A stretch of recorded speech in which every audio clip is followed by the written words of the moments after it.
Hello, good morning. This is Dr. Quarter Fix. So today I'm going to be showing you the procedures on replacing the condenser for ML350.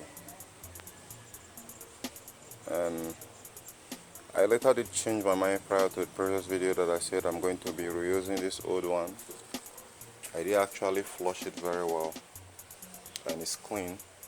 Then I'm going to be changing it with a new one. And here are a couple of things you need to know before installing it. Now on this old condenser here, it's going to be having a retrofit that's going to be taking the oil into the condenser there. That should be probably the transmission intercooler there, and these are the two of them. So you need to lose them out and don't throw them away. The next one is the AC inlet port. The AC inlet port is going to be having these other two bolt and nut that you're seeing right here. You're going to be needing E4 or E5 kind of hex, Mercedes hex type, to actually loosen them out. When you lose it out from here, then you need to keep it safe because you're going to be using it on the new one. Let me go over to the new one and show you what you need to see. Okay, here is the new one. The new one is going to be coming with new O-rings, as you can see right here and here, and it has a rubber that closes it to prevent any dirt from getting in. So you're going to be losing this out. When you lose these two out, you're going to be using this one to replace it. So you have to remove this O-ring that is here and use the O-ring that comes with a new one. So you're going to be fitting this one in. I'm going to be fitting it in. I'm just showing you. Okay, over here you have these two which I told you. So you're going to be losing out this. I'm certain that that is 10. You're going to lose out these two, and when you're losing out these two, there is a detail attention you need to pay. When you lose out any of these, first you should hear a pop sound of like a compressed air that is within this region. There is a hole here, which means the condenser started from here all the way down, while the intercooler starts from there. So one of these, don't confuse it for leak for most of you who are going to be seeing it for the first time. So when it makes a pop sound, when you open it, it means that this condenser is healthy and it's not leaking. But the look on the new is actually good, but you need to actually pay attention.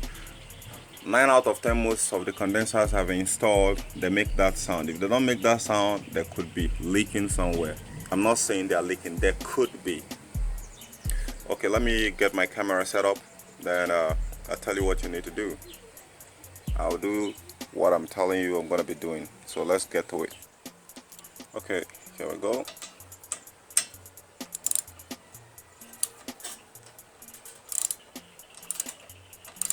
Lose it gently so it doesn't throw that thing on you.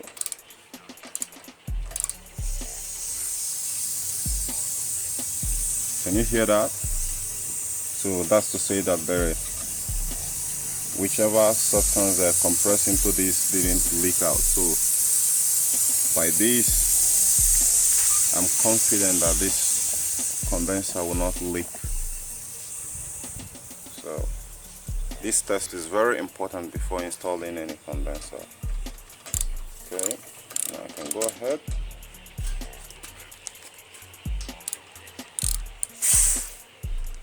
Okay, finally.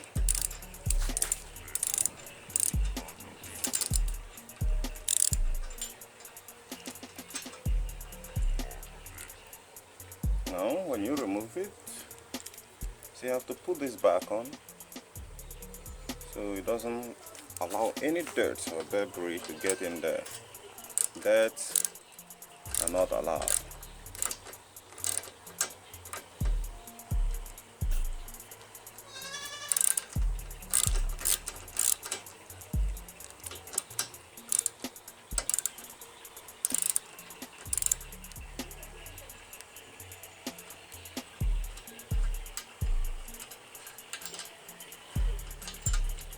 Okay, this is out. Come on. So leave it in there.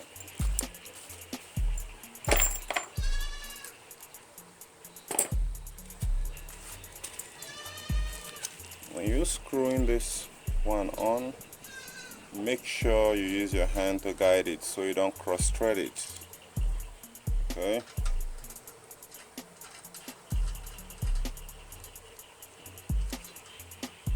Okay, so, and don't over torque it.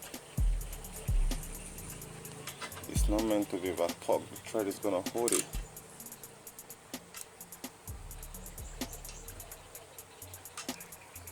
So you can see it.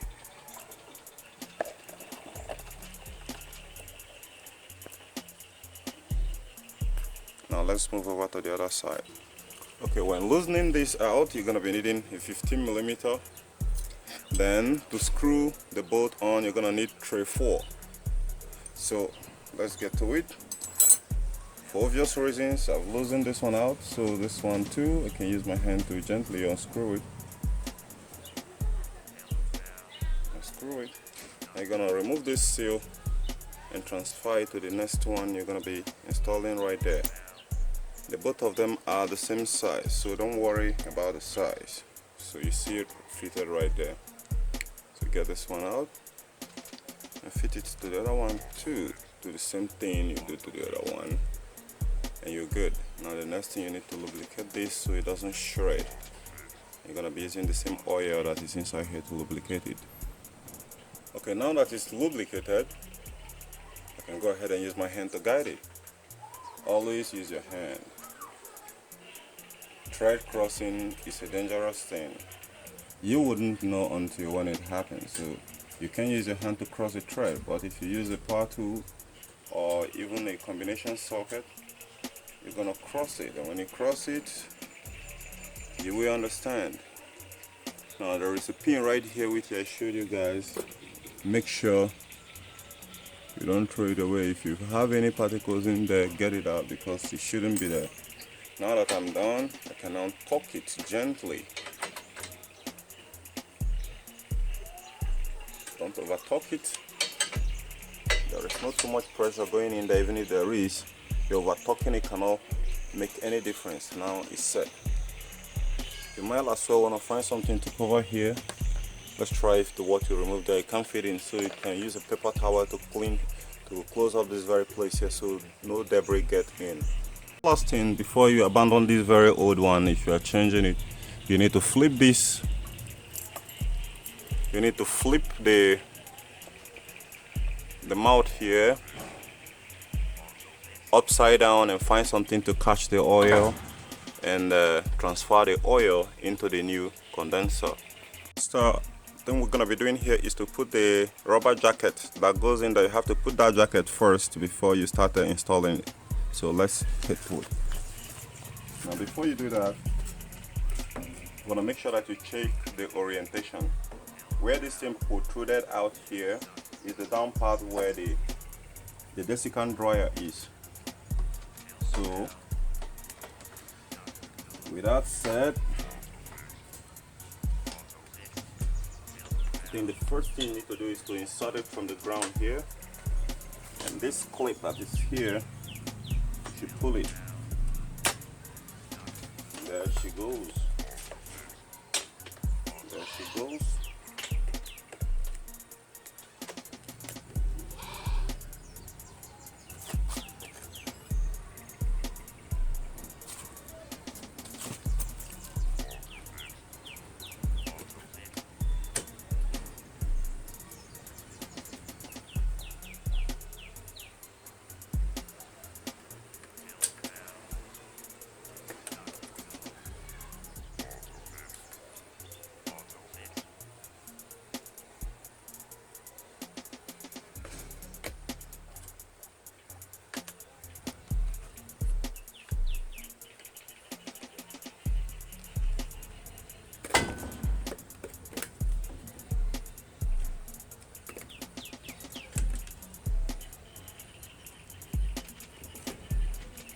Okay, just made one mistake right there. So you have to open it like this for it to get in. So once you get in, other ones will have to get snapped in place. So that's it right there.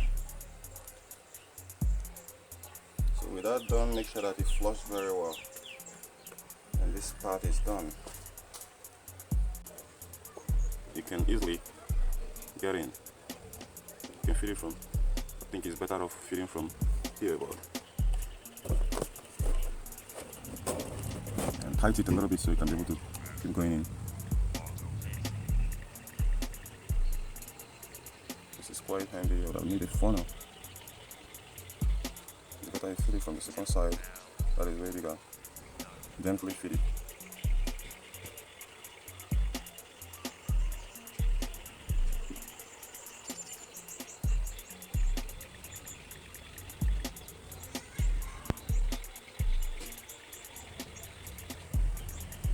Feed it and wait and let it go inside.